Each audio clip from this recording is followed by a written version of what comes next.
Ustadz, apa yang menyebabkan sholat seorang hamba tak diterima oleh Allah?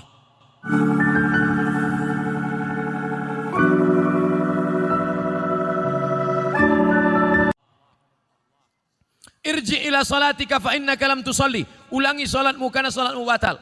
Diulanginya lagi. Irji ila salatika fa innaka lam tusalli. Ulangi lagi salatmu karena salatmu batal. Diulanginya lagi. Irji ila salatika. 3 kali ulang. Kenapa salatnya disuruh ulang sampai 3 kali? Karena tidak ada tuma'ninah. Idza aqamta, kalau tegak, hatta tatma'inna qa'iman, tegak. Kalau ruku hatta tatma'inna raki'an. Subhana rabbiyal azim, subhana rabbiyal azim, subhana rabbiyal azim, subhana rabbiyal azim wa bihamdih. Kalau sujud sampai tuma'ninah. Kalau salat di Masjid Baitur Rahmah pasti tuma'ninah karena imamnya tuma'ninah. Yang biasa orang tak tuma'ninah salat sendiri macam bambu di hembus angin. Allah Allah Allah Allah Allah Allah Allah Allah Allah Allah. Selesai. Maka salat berjamaah. Alhamdulillah adik-adik mahasiswa-mahasiswi Baitur Rahmah pasti salatnya ada tuma'ninah karena salat berjamaah bersama imam. 2 yang menyebabkan salat batal. La salat, sah salat liman lam yaqra' bi Fatihatil kitab. Fatihahnya tak betul. Fatihah rukun salat, luruskan. Bismillahirrahmanirrahim. Alhamdulillahi rabbil alamin. Ar-Rahmanir-Rahim. Maliki yaumiddin. Iyyaka na'budu wa iyyaka nasta'in. Ihdinas siratal mustaqim. Siratal ladzina an'amta 'alaihim ghairil maghdubi 'alaihim waladdallin. Amin. Betulkan Fatihah. Ngaji Iqra. Ngaji Iqra. Seandainya tak ada ulama dari Minangkabau, mungkin saya tak pandai membaca Quran. Jadi Ustadz dulu ngaji sama siapa? Ulama-ulama Minangkabau yang mengajarkan mengaji. Alif di atas, alif di bawah, i alif depan, u, a, i, u. Di atas itu kan dari Minangkabau. Alif 2 di atas, an, alif 2 di bawah, in, alif 2 di depan, un, an, in, un. Yang tahu berarti udah tua. Anak-anak kini tidak tahu itulah. De apo guru mengajinan kini bukan dari Minangkabau tapi dari Yogyakarta. Jenenge sopo? Kiai Haji As'ad Humam. A bataba batata batata batasa basaba. Yang dulu hampir seluruh Sumatera itu guru dari Minangkabau. Alif di atas a, alif 2 di atas an. Mengalir pahalanya. Jangan sampai Fatihah tak betul. Apa kiat hijrah? Bagaimana cara agar kita tetap istiqamah? Yang pertama selalu pergi ke rumah sakit. Balik dari sini, jangan pulang ke rumah, pergi ke rumah sakit. Nanti kalau security nanya, mau kemana mbak? Mau nengok orang sakit di rumah sakit. Mau ruangan berapa? Sadonan di Siko, ingin ambo calia. Saya kalau diajak jamaah, Ustadz ayo kita ke ruang ICU. Datang, tulis dia teh ICU. Artinya ICU. Ambo mencaliak waang, waang tak bisa mencaliak ambo. Nampak di sana orang cuci darah, keluar darah dari dalam badan, masuk ke selang, masuk ke mesin, dicuci 5 jam, masuk lagi. Sakitnya berapa? Duitnya berapa? Maka kita yang sehat bersyukur nikmat sehat dengan banyak-banyak beribadah. Tak juga bersyukur nengok orang sakit. Pergi ke kubur menengok orang mati. Mim dia mata ya bawati. Mati. Tengok bagaimana. Apa yang akan dibawa? Tinggal. Akan dibawa solat. Solat. Inna awwala ma yuhasabu bihil abdu yaumal qiyamah. Yang pertama kali dihisap, dihitung hari kiamat. Solat. Yang ketiga buat komunitas. Komunitas alumni Baitur Rahmah. Buat satu contoh sekolah percontohan. Madrasah tahfiz Quran alumni Baitur Rahmah. Anak yatim uang sekolahnya tanggung. Guru-gurunya kalau sudah ada, yang sudah ada itu aja jaga.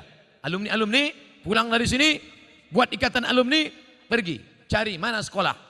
Pak Kepala Sekolah, ya. Berapa guru yang belum digaji? Berapa anak yatim yang belum bayar uang sekolah? Berapa kursi yang patah? Berapa whiteboard yang rusak? Berapa papan tulis yang bolong? Berapa atap yang perlu diganti? Bapak mau ganti? Enggak, bertanya saya mau. Bantulah. Itu yang akan membuat kita istiqomah insyaallah. Saya sebelum datang ke Kota Padang, kami tidak dari Payakumbuh. Padahal kalau dekat dari Pekanbaru dekat Payakumbuh. Tapi kami mutar ke Indragiri Hulu, masuk ke Kuantan Singingi. Kenapa? Karena menyalurkan dana untuk mendirikan madrasah ibtidaiyah di suku terasing di dalam hutan. Itulah yang akan menolong di hadapan Allah Subhanahu wa taala. Nah, jadi adik-adik, kawan-kawan, sahabat-sahabat, buat komunitas. Saya banyak ceramah ke tempat-tempat bertemu dengan komunitas. Ustaz Somad, kami dari komunitas. Apa namanya? Komunitas Jombloan Sejati. Ustaz, kami dari komunitas. Apa namanya? Komunitas Pensiunan Perusahaan Minyak. Oh. Ini apa? Komunitas Mantan Tatu-Tatu. Isinya orang nan batatu sadis. Waduh, tatunya ular kobra. Setelah tua, ketek. Jadi cacing pita. Mantap. Ustaz, kami komunitas. Nama komunitasnya? Komunitas Pejuang Subuh. Tertulis di bawah. Pejuang Subuh. Zuhur ndak tiba. Komunitas Pejuang Subuh. Zuhur kemana? Ndak tahu zuhur. Masjid lain Pak Ustaz. Oh.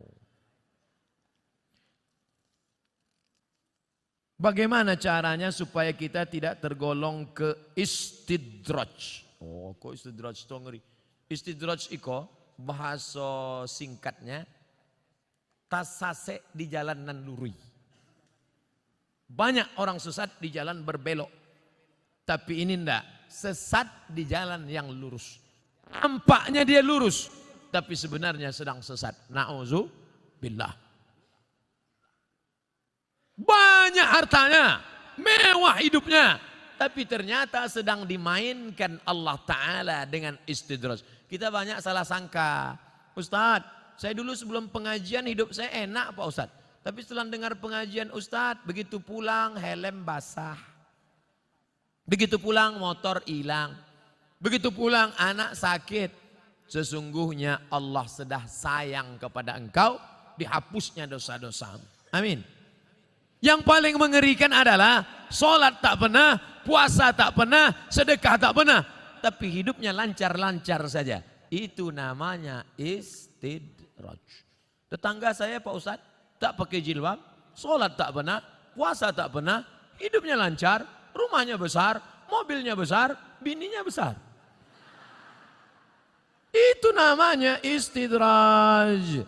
Sanastadrijuhum min haitsu la ya'lamun. Kami mainkan mereka dengan istidraj.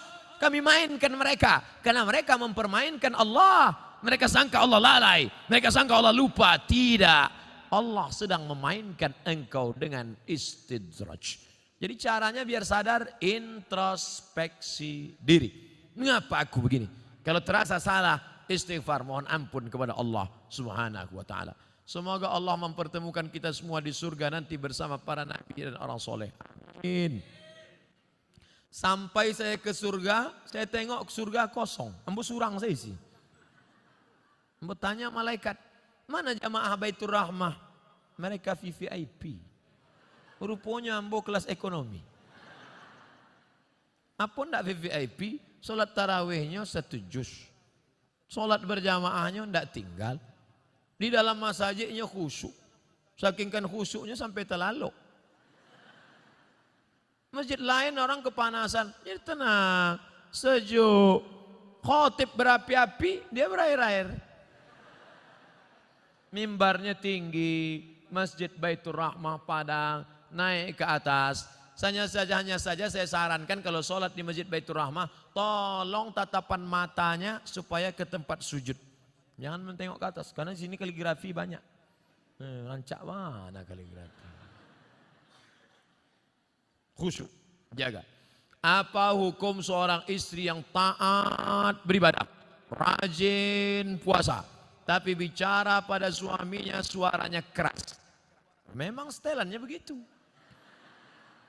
Memang kareh suaranya. Coba periksakan, mungkin jonya paka.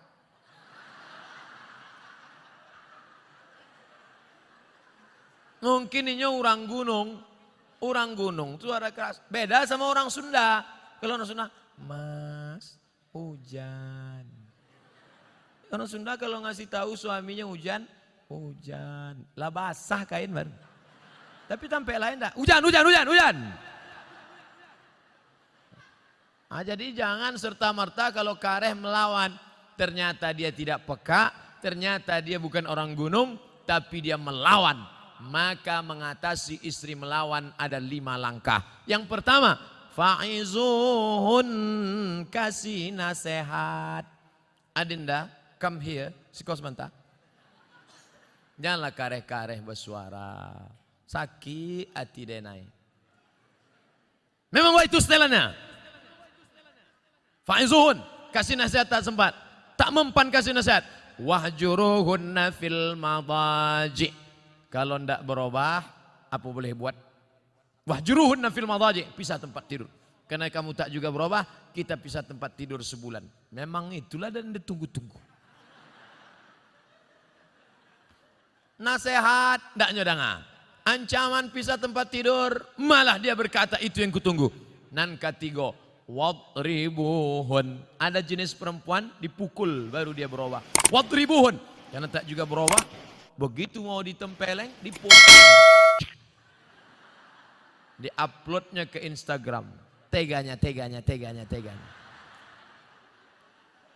Tak bisa. Pukul sekarang tak bisa. KDRT, kekerasan dalam rumah tangga. Tak juga bisa. Yang kelima, maka jatuh. Ada satu surat dalam Quran namanya tolak. Mediasi dulu, bukan langsung. Jadi bukan mentang-mentang kasar. Ini banyak laki-laki sikit-sikit, talak 100. Enak aja. Ingat, laki-laki yang pemarah, langsung lewat talak 100, talak 1000, jatuhnya 3. Kalau sudah jatuh talak 3, tidak bisa menikah sebelum istri itu menikah lagi dengan laki-laki lain. Dan jangan lupa, orang yang sudah menjatuhkan talak 3, tidak ada yang lebih cantik daripada Jelo. Apa itu Jelo? Jandolamu. Waspadalah. Maka hati-hati. Langkah yang keempat, fab'atsu hakaman min ahlihi wa hakaman min ahliha. Panggil keluarga laki-laki, panggil keluarga perempuan, nenek mama, panggil semua, panggil pula wali, duduk. Ini harus mediasi. Apa judul tema mediasinya? Mau dibawa kemana hubungan ini? Tak juga mempan, barulah yang kelima, itu langkah sudah mentok tak ada lagi, puncak barulah tolak. Karena kau tak juga berubah, kau melawan, kau emosi, akhirnya jatuh talak 1 pun masih bisa rujuk 3 bulan. Gimana? Sudah jatuh? Alah, macam itu 10 aku dapat. Bulan 1, gimana? Bulan kedua, 5 pun dapat. Mulai turun harga. Bulan terakhir, aku mau rujuk, masih bisa rujuk. Kalau sampai 3 bulan tidak rujuk, habis, putus. Setelah bulan keempat baru mau rujuk, bisa lagi rujuk, tapi pakai akad baru. Mempelai laki-laki, mempelai perempuan, ada mahar, ada ijab, ada qabul, ada wali, ada saksi 2 orang. Aku nikahkan engkau dengan anakku dengan mahar sebentuk cincin emas tunai sah. Itulah namanya pengantin baru stok lama.